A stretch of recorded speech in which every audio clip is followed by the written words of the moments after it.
Meline gazed out the window, watching her 3-year-old son, Ethan, play in the small front yard of their cottage.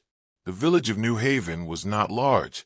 It sat in a wide valley, ringed by gentle hills and dotted with tall, old trees.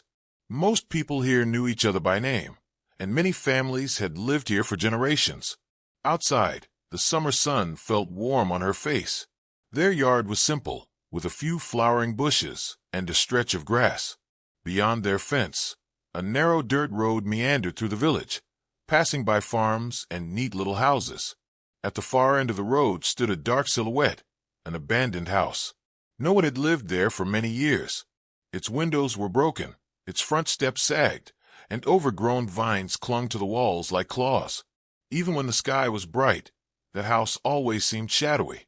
Meline's motherly eyes rarely strayed too far from Ethan. He was the light of her life. She had moved here shortly after he was born, wanting a fresh start in a peaceful place. But this place, while calm, held secrets. Lately, Meline had noticed how Ethan's wide, curious eyes kept wandering toward the old house. Sometimes he would stop whatever he was doing, chasing bugs, stacking stones, or drawing on the ground, and stare at that deserted building as if something called to him. One evening, after dinner, Ethan stood at the window of their living room. The golden glow of sunset lit up his face, and his eyes seemed fixed on something far away. "Mommy," he said softly, "why is that house so sad?" Meline paused from cleaning the dishes and glanced over her shoulder. "Why do you say it's sad?" she asked, trying to keep her voice steady. She did not want to make a big deal out of it. After all, children had vivid imaginations. "It's crying," Ethan replied in a whisper. The answer left Meline a bit unsettled. Yet she reminded herself that Ethan was 3. Small children often spoke of imaginary friends or assigned feelings to objects. Still, a chill crept over her. She forced a smile, walked over to him, and gently ruffled his hair. "It's just an old, empty house. Don't worry, love." Ethan looked uncertain, but he allowed himself to be guided away from the window. Deep inside, Meline felt a strange tension. She had lived in this village for a few years. She had heard rumors of the old house. People spoke of footsteps in empty rooms or faint cries echoing late at night. She always shrugged off such stories as nothing more than local legend, until now. That night, she tucked Ethan into bed. "Let's read your favorite story," she said, flipping through the pages of a picture book about friendly bears. But Ethan seemed distracted, his gaze drifting toward the closed window. By the time he fell asleep, Meline found herself even more uneasy. For the first time, she wondered if those old stories might hold a spark of truth.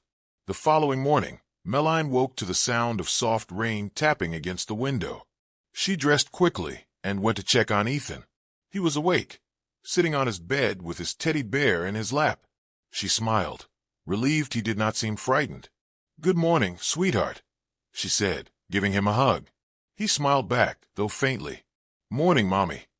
To distract him from whatever might still be on his mind, Meline decided to take him on a walk through the village. Even with the light drizzle, it would be refreshing. She put on his little raincoat and boots. Together, they strolled along the puddle-filled dirt roads. Neighbors waved and greeted them warmly. A short way into their walk, they passed by a small bakery run by a friendly woman named Mrs. Tate. She was a middle-aged lady with round cheeks and a kind smile. She insisted they come inside out of the rain. Meline agreed, thinking a warm pastry might lift Ethan's spirits. Inside the bakery, the cozy smell of bread, butter, and sugar filled their noses. Ethan's eyes lit up at the sight of a tray of fresh cookies in the display case. While Ethan enjoyed his cookie, Mrs. Tate leaned over the counter and asked, "How are you doing, dear?" "I'm all right," Meline said, glancing at Ethan. Mrs. Tate's eyes followed Meline's. She lowered her voice. "Has Ethan ever said anything about that old house at the end of the road?" Meline went still. She sensed there might be more behind this question. "Actually, he's been pointing at it and saying he hears crying," Meline admitted softly.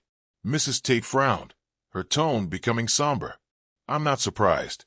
Many folks around here say the house is cursed. Some believe they hear sobbing from it on rainy nights." Meline felt her chest tighten. She had never cared about village rumors, but to hear it from Mrs. Tate made it feel more real. After a few moments of awkward silence, Mrs. Tate forced a small smile. "Anyway, take care of that boy. He's a sweetheart." "I will," Melline promised. They spent a few more minutes in the bakery. Mrs. Tate gave Ethan an extra cookie, just for being such a good boy. As they left, though, Melline's thoughts were weighed down by doubt. She knew the villagers had always talked about that place being haunted, but she had brushed it off as silly tales. On the walk back, Ethan clutched her hand and looked up. "Mommy, can we go see the house?" he asked. Alarmed, Melline shook her head. "No, sweetie, it's not safe. The floors are broken, and it's too old." Ethan seemed disappointed, but he did not argue. They passed the looming structure on their way home. Melline tried not to stare at it. She noticed the boards nailed over some of the windows. Large sections of the roof had caved in, and rainwater was dripping from the edges. In the front yard, tangled weeds and dead flowers grew. An eerie quiet hung in the air, making it feel separated from the rest of the village. That night, Ethan fell asleep more easily, but as Melline settled into bed, she thought about what Mrs. Tate had said. A chill trickled down her spine as she recalled Ethan's voice, so sure he had heard a woman crying. She shook her head, telling herself it was only her imagination.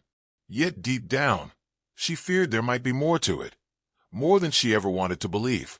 A few nights later, the wind picked up and rattled the windows of Melline's cottage. Dark clouds swallowed the moon, and the street lamps outside flickered, casting wavery shadows across the walls. Melline had put Ethan to bed hours ago. She was in the living room, quietly reading a book, when she heard something. It was faint, a whisper of sound. She set her book aside, straining to listen. At first, she thought the wind was swirling under the eaves, but then the sound came again, a soft sob, as if someone were crying outside. Shivers crawled over her arms. She stood and slowly walked toward the window. The glass was foggy from the damp air. As she wiped it with the palm of her hand, she peered out. Past the yard and across the road, she could just see the outline of the abandoned house. Nothing moved there, yet she felt observed. Then the sobbing sound faded away, replaced by the hollow sigh of the wind. Telling herself it was nothing, she tried to return to her book, but her heart kept beating fast. Finally, she gave up and checked on Ethan. Quietly, she eased the door to his bedroom open. He was asleep, snuggled under his blankets with his teddy bear. Yet his brow was creased, and he looked troubled, even in slumber. Gently, Melline placed a hand on his forehead. It felt warm but not feverish.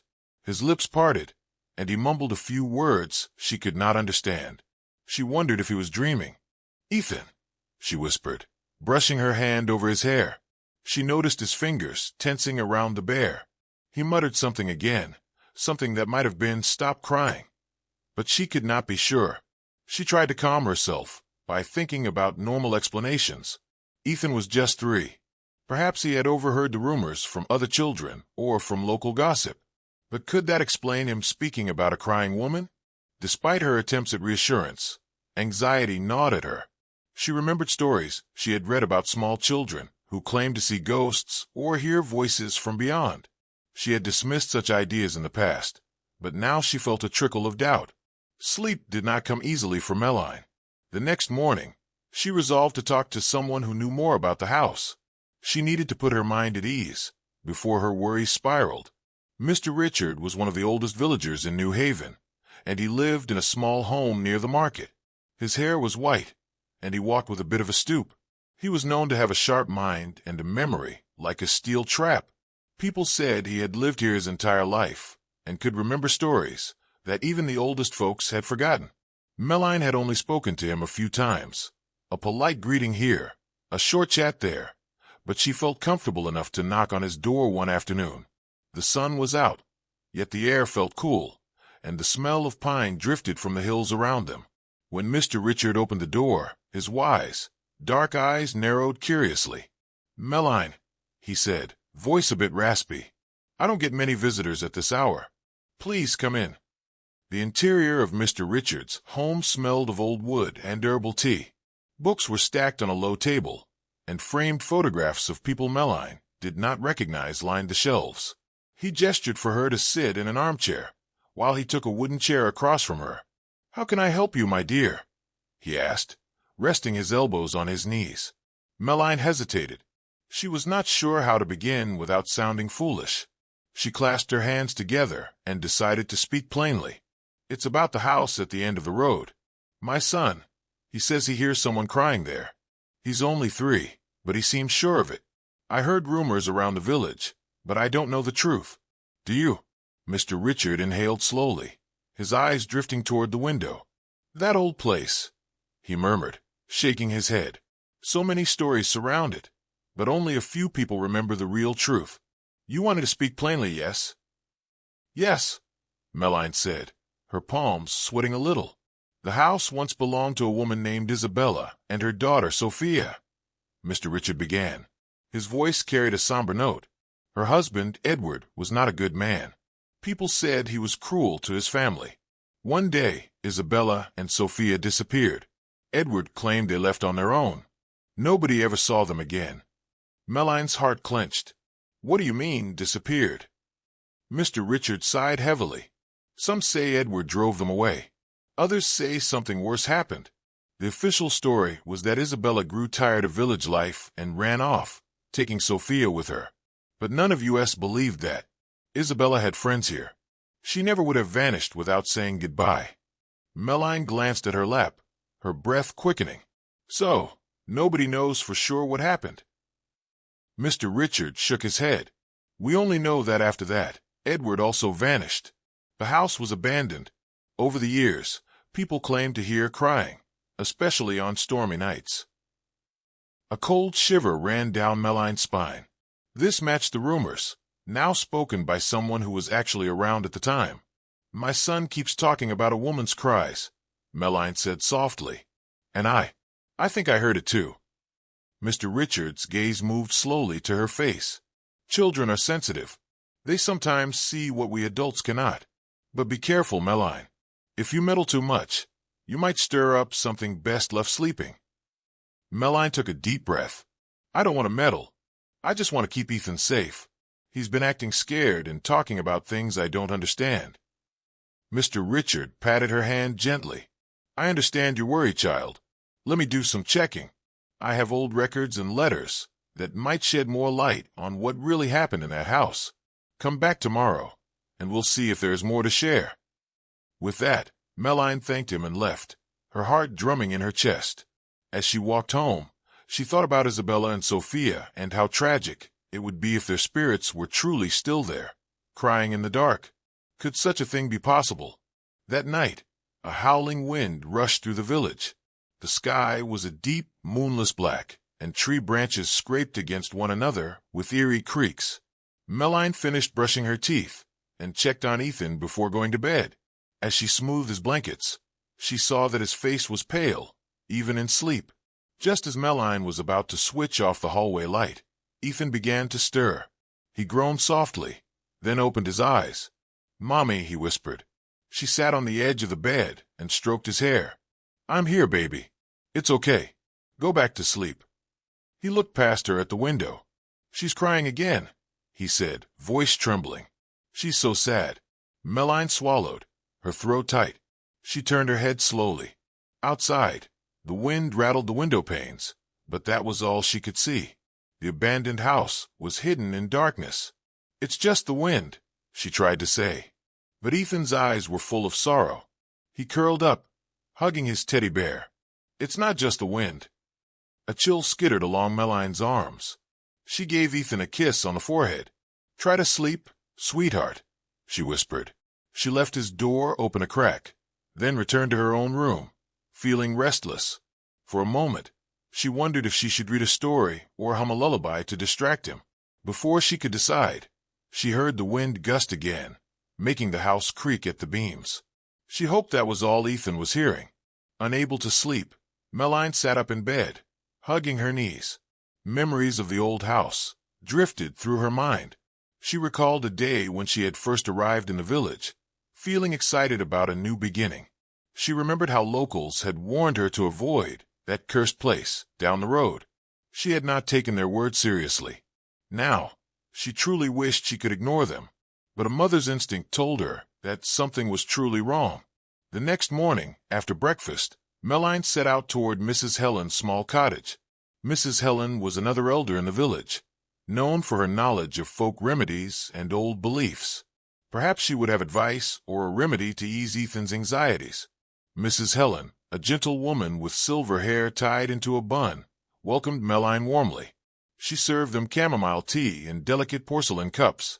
"I hear your son has been troubled by strange sights," she said calmly, taking a seat in her worn rocking chair. Meline nodded, feeling awkward. "Yes, he keeps talking about hearing crying. Mr. Richard told me about Isabella and Sophia, the family that used to live in the abandoned house." Mrs. Helen's eyes softened with sympathy. "Oh, poor Isabella. When I was a young teacher, I remember seeing her walk through the village with Sophia.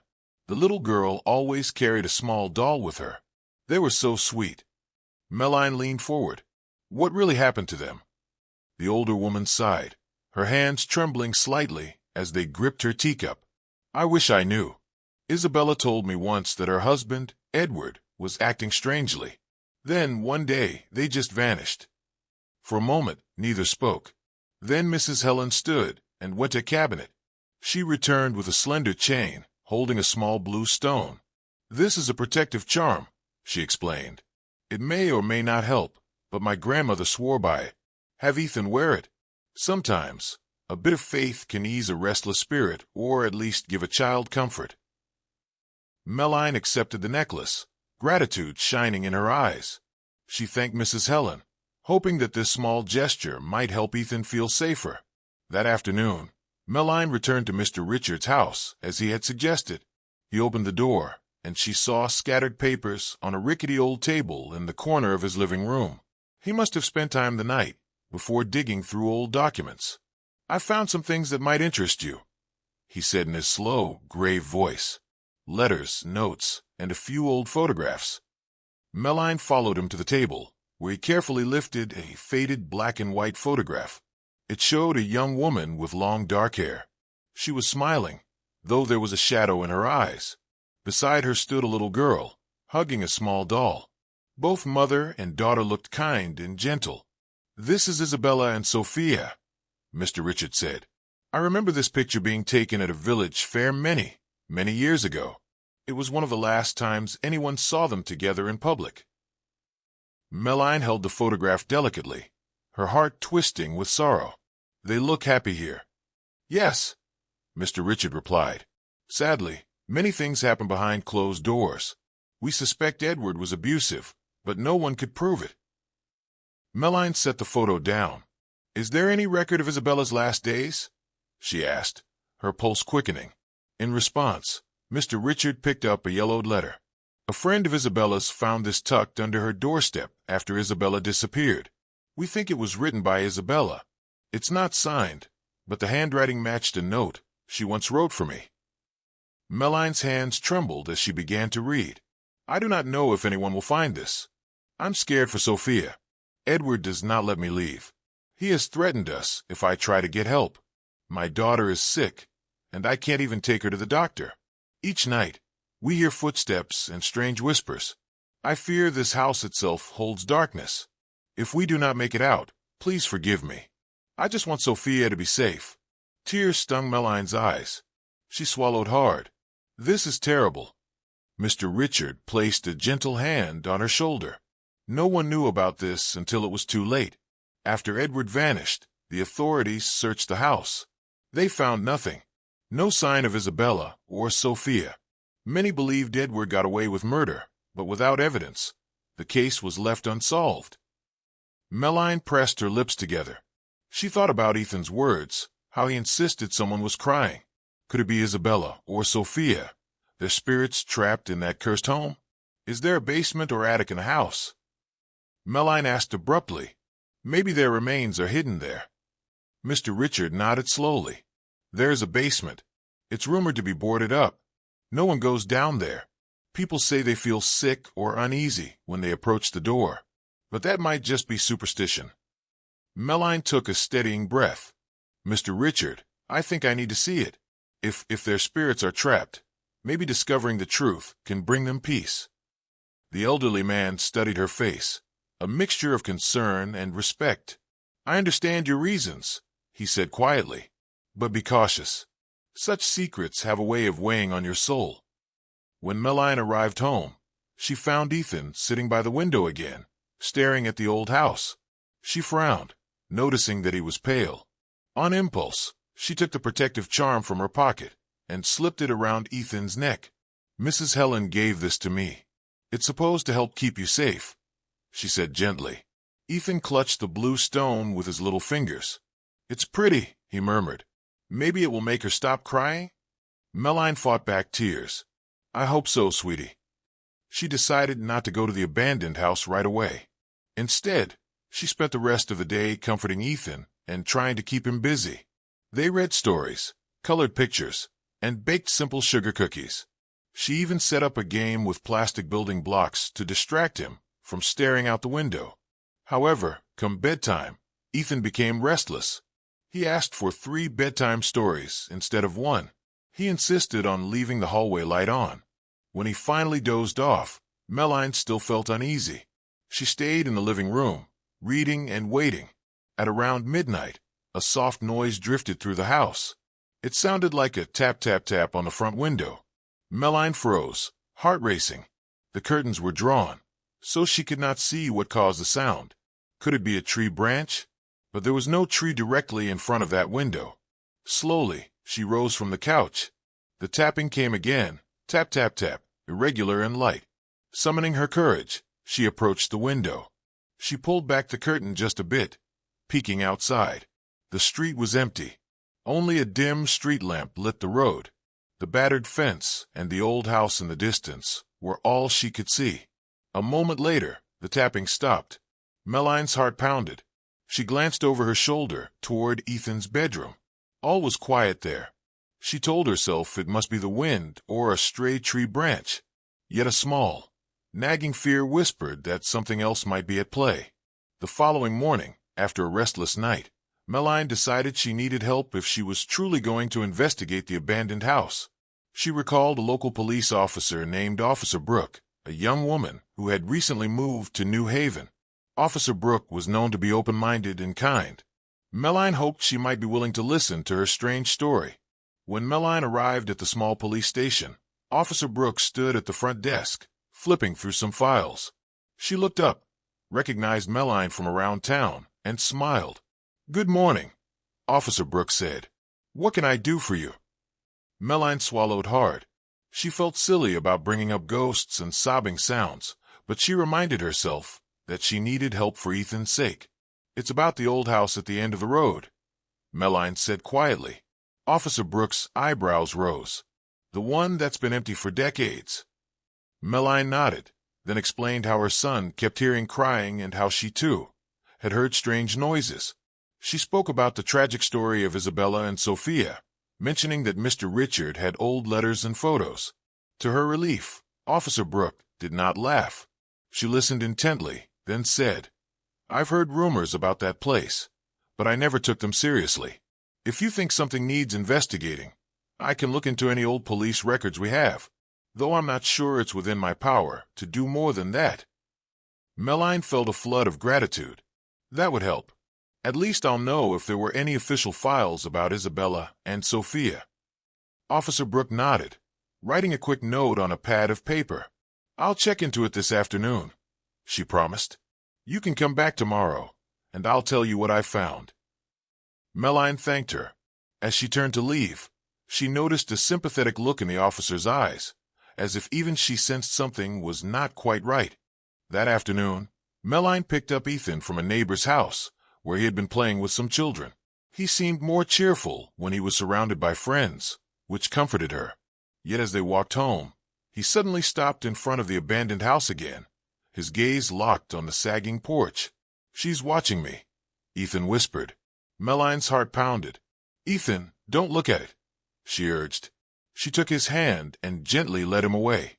Once they got home, she set him up in his room with some crayons and paper, hoping the activity would keep his mind off the house. Then she went to the phone to call Mr. Richard. She needed to let him know that she wanted to visit the house soon, that she might want him to come with her for guidance. After 2 rings, the old man picked up. "Hello, Meline," he said, voice calm. "I had a feeling you'd call." She explained her plan to explore the abandoned house, especially the basement, to see if they could find any evidence of Isabella and Sophia. There was a pause on the other end. "All right," Mr. Richard said at last. "I warn you, though, it's going to be dangerous. That building is unstable. Also, if there is any lingering presence, we need to show respect." Meline nodded, even though he could not see it. "I understand. Would you come with me? I don't want to go alone." Mr. Richard hesitated. "I'll meet you tomorrow evening, just after sunset. It's best when others aren't around. People might think we're trespassing. Though I suppose that's exactly what we're doing," he added with a dry chuckle. A swirl of dread and determination rose inside Meline. Her mind flicked to Ethan's face, so full of fear, and how this might be the only way to protect him. "Thank you," she said. After hanging up, Meline realized she was trembling. She was about to step into a place the entire village avoided. For Ethan's sake, she had no choice but to be brave. The next morning, Meline headed to the police station. She found Officer Brooke at her desk, scanning an old ledger. The officer greeted her warmly, then flipped a book around for Meline to see. "I found some old notes regarding Edward's statements," Officer Brooke said, tapping a page with her pen. "He claimed Isabella left with their daughter of her own free will. But there's a mention here that neighbors reported screams at night." The notes end abruptly. The official inquiry never went far because Edward vanished soon after. Meline sighed, reading the official wording. Interview with Edward, date unclear. He states wife Isabella left the family home. No evidence suggests wrongdoing at this time. Neighbors claim arguments were frequent. Follow-up required. Follow-up incomplete due to Mr. Edwards' sudden departure. She shook her head, feeling frustration bubble inside her. So it was never fully investigated. Officer Brooke nodded.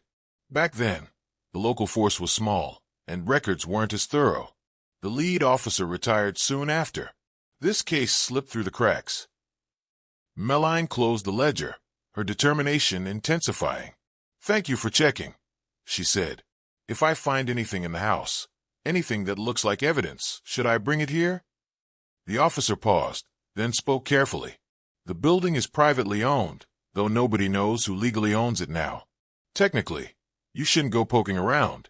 But if you do come across something important regarding a missing persons or possible homicide, bring it straight to me." Meline felt a rush of gratitude. "I will," she promised. "Thank you, Officer Brooke." That afternoon, she spent time preparing herself mentally for the night's plan.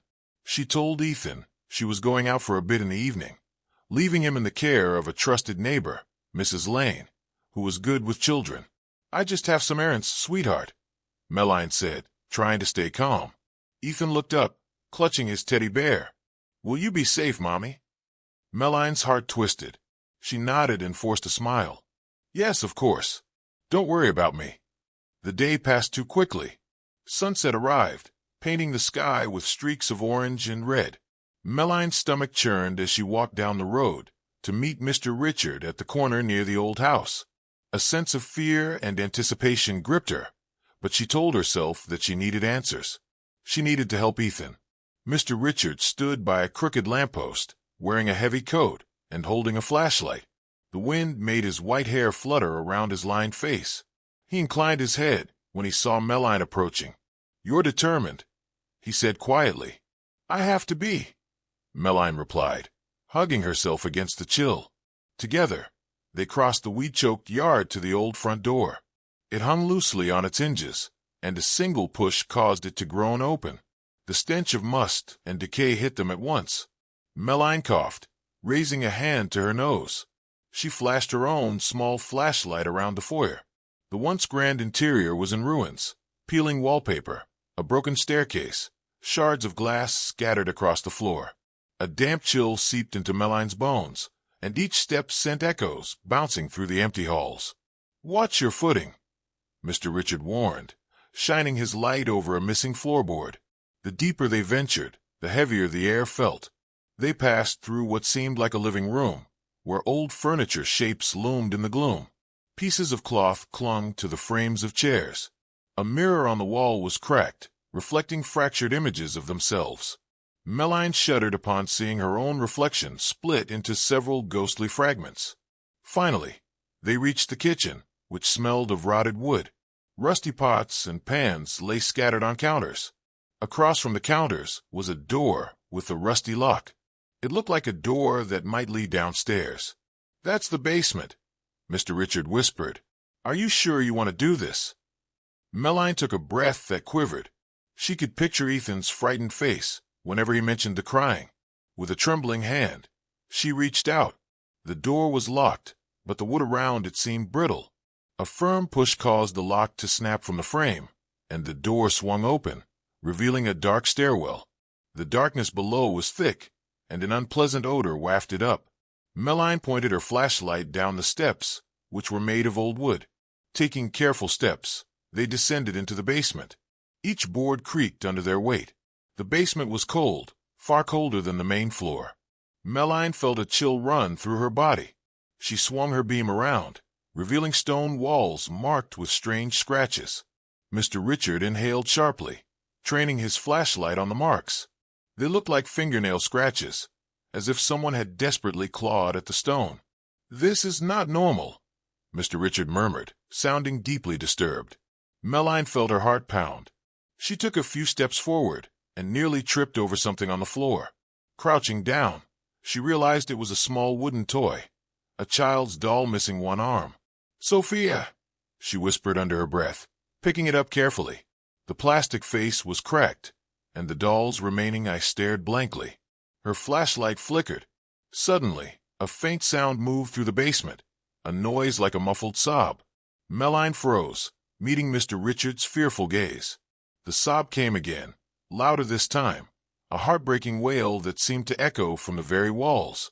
Before either could speak, a wave of icy air rushed past them, extinguishing Mr. Richard's flashlight. Melline's beam flickered madly, threatening to go out as well. Her stomach twisted. She had never felt such a raw presence of fear. "Isabella." "Sophia," Melline whispered, feeling foolish and brave at the same time. The crying sound wrapped around them, weaving in and out of the musty darkness. It was full of such grief that Melline wanted to cover her ears and scream. Yet she forced herself to stand firm. Then, as abruptly as it started, the sobbing ceased. Melline's flashlight steadied again. She pointed it toward the far wall. She spotted an old wooden chest, half buried under debris. Her breath caught in her throat. "That chest," she said. "Maybe there's something inside." She and Mr. Richard approached with hesitant steps. The chest was locked, but the wood was rotted. Melline took a piece of broken metal from the floor and pried at the lock until it came loose. She lifted the lid, heart thumping. Inside lay ragged cloth and something small, something pale. Melline's breath hitched as she realized it was a tiny bone, a child's remains. She gasped and covered her mouth. Mr. Richard went pale, shining his flashlight onto what appeared to be two sets of skeletal remains, fragile and worn by time. "Oh, dear heavens," Mr. Richard breathed. "Isabella and Sophia." Melline felt tears spill down her cheeks. She sensed an overwhelming sadness pressing on her, making it hard to breathe. The basement wall seemed to quiver with the echo of a final, drawn-out sob. In that moment, she understood that Isabella and Sophia had never left this place. They had been hidden, their voices silenced. Carefully, Melline and Mr. Richard placed the remains in a large cloth bag they found nearby. It felt both terrible and necessary. These poor souls deserved a proper rest. The lumps of bone were heartbreakingly small, and Melline's tears fell freely. When they finally climbed the stairs and exited the house, the outside air struck them like a cleansing wave. Both sank to the ground on the weedy lawn, breathing deeply in the cool night breeze. "What do we do now?" Melline asked, wiping her eyes with her sleeve. Mr. Richard took a moment to steady himself. "We have to take these remains to the authorities," he said. "Officer Brooke might help. At least we can give Isabella and Sophia a proper burial. And if Edward is still alive somewhere, he must be brought to justice." Although the night was dark, Melline felt a glimmer of relief that they had done the right thing. She thought of Ethan and how, maybe now, the crying would stop. Early the next morning, Mr. Richard contacted Officer Brooke. She arrived promptly, accompanied by another officer. Melline explained how they had discovered the remains, giving the old doll and the scraps of cloth as possible evidence. Officer Brooke's face was solemn as she took pictures and inspected the chest in the basement for any missed clues. "This certainly looks like human remains," she said softly, kneeling by the chest. "We'll need a forensics team to confirm everything, but there's no doubt this could be the final resting place of Isabella and Sophia." The older officer nodded. "We'll investigate further. If this is indeed a homicide, we'll reopen the case. Edward cannot hide forever if he's still alive." A spark of hope flickered in Melline's heart. Over the next few days, the small police department worked hard, gathering old evidence, rechecking records, and eventually putting out notices to track down Edward. Meanwhile, a somber hush fell over the village. People whispered in shops and on street corners that the mystery of the old house was finally coming to light. One afternoon, as Melline was sweeping her porch, Officer Brooke drove up. Melline set the broom aside and hurried over to greet her. She noticed the officer's expression was tense. "We have news," Officer Brooke said. "Edward was located in a small town across the border. He's an old man now, living in some rundown motel. Local authorities there have taken him into custody." Melline's breath caught. "He's alive?" Officer Brooke nodded. "He denies everything, of course. Claims he never harmed his wife or daughter. But the evidence we have now, along with the remains in the basement, will likely lead to charges. It may take time, but we believe justice can be served." Relief, mixed with anger, coursed through Melline.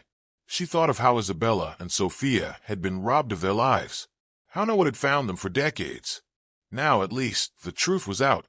A few weeks later, the police completed their investigation. They confirmed the remains belonged to Isabella and Sophia.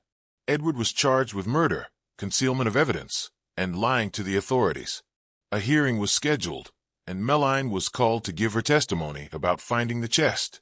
Mr. Richard also provided a statement. On the day of the hearing, Melline sat nervously in the courthouse. A hush fell over the room when Edward was brought in, frail, gray-haired, and unsteady on his feet. Despite his aged appearance, his eyes flickered with a stubborn refusal to accept guilt. "I am innocent," he rasped. "My wife left me. I never touched her. You can't prove otherwise." But the new evidence was overwhelming. The diaries, letters, the remains, and the testimony of villagers painted a tragic picture of cruelty and despair. The judge ruled that Edward would stand trial for first-degree murder and related charges. With the bones confirmed to be Isabella's and Sophia's, the case was almost certain to end in a life sentence if he were found guilty. Melline felt tears of both sadness and relief as she left the courthouse. Outside, the sun was bright, and a gentle breeze ruffled her hair. For decades, the village had lived under the shadow of that abandoned house, uncertain of what truly happened. Now, at least, the truth was known. Over the following weeks, Ethan's nightmares began to fade. The crying at night stopped. He still wore the protective charm, but now he smiled more often and played with the other children in the village. One evening, as Melline was tucking him into bed, he smiled up at her. "She's not crying anymore, Mommy." Melline's heart felt light. "That's good, sweetie. Now you can sleep without worry." He yawned. "Are they in heaven now?" Melline kissed his forehead gently. "Yes, I believe they are at peace now." A month later, the villagers gathered at the old house. The local authorities had decided to transform the property into a memorial garden for victims of violence, a place where people could come, reflect, and remember Isabella and Sophia. Volunteers cleared away debris, pulled weeds, and planted flowers. A small statue of a mother and child, carved from stone, was placed in the front yard. A plaque read, "In memory of Isabella and Sophia. May your souls find the peace you were denied in life. Justice has finally been served." Melline stood with Ethan by her side, gazing at the statue. A gentle hush fell over the crowd. Some people placed flowers at the base, while others bowed their heads in silent prayer. Melline felt tears welling in her eyes again, but this time they were tears of closure. Mr. Richard came up beside her and rested a gentle hand on Ethan's shoulder. "Thank you, Meline," he said. "Without your courage, this secret might have remained buried. Isabella and Sophia deserved better." Ethan looked up at Mr. Richard, then at his mother. His young voice spoke with quiet innocence. "I'm glad they can rest now." Meline nodded, squeezing Ethan's hand. She closed her eyes for a moment and felt the soft breeze that rippled through the garden. In that breeze, she thought she felt a whisper of gratitude, as if Isabella and Sophia were saying their final goodbye. The tragedy that once haunted the village was now faced and recognized. With justice served, their souls were no longer bound by sorrow. As Meline opened her eyes, she caught a glimpse of the old house behind the statue. No longer did it appear menacing. The windows, though still broken, let in the sunlight, and the vines around the walls seemed less like claws and more like gentle drapery. The emptiness felt different, like a quiet acceptance rather than a chilling presence. That night, Meline put Ethan to bed and walked to her own room, feeling a sense of peace she hadn't felt for a long time. She turned off the lamp, and for the first time in weeks, she listened to the night sounds without fear. Crickets chirped softly, and a dog barked in the distance. The wind sighed, but it sounded calm, not sad or full of pain. Meline closed her eyes, hoping her dreams would be filled with kind, comforting images rather than nightmares. She pictured Isabella and Sophia walking hand in hand, finally free from the darkness that had held them. She saw them stepping into some tranquil place, safe and warm. With that thought, Meline drifted off to sleep, unburdened at last. As the seasons changed and summer turned to a gentle autumn, the village of New Haven settled into a quieter daily rhythm. The scandal of Edward's crimes had shaken everyone, but now that the truth was out, a new sense of unity emerged. People helped each other more, watched out for one another, and formed stronger bonds. Officer Brooke visited Meline occasionally, updating her on Edward's situation. The trial date was set, and prosecutors believed they had a solid case. The diaries, the bones, the statements from neighbors, there was little doubt Edward would spend his remaining days behind bars. Though justice did not erase the tragedy, it ensured he could never hurt anyone again.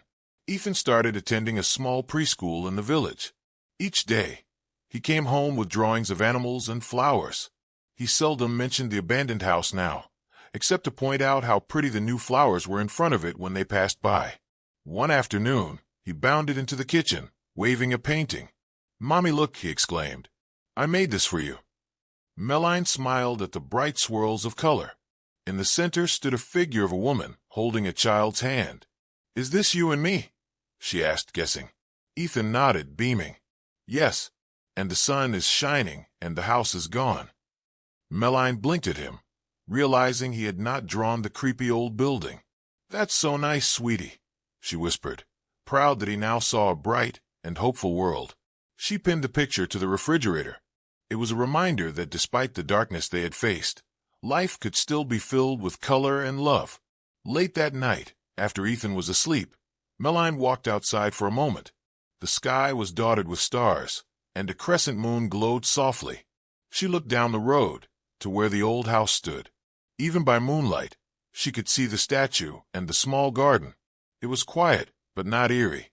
A gentle presence, as if the ground itself had shifted from a place of sorrow to a place of rest. She thought about how the entire journey had started, with Ethan pointing at the house and talking about a crying woman, how her motherly instincts had driven her to seek the truth, no matter how scary or uncertain. In the end, that love was what made all the difference for Ethan, for Isabella, and for Sophia. A leaf fell from a nearby tree, drifting to the ground at Meline's feet. She smiled softly, taking it as a small symbol of change and renewal. Then she walked back inside, confident that their home and their hearts were safe at last.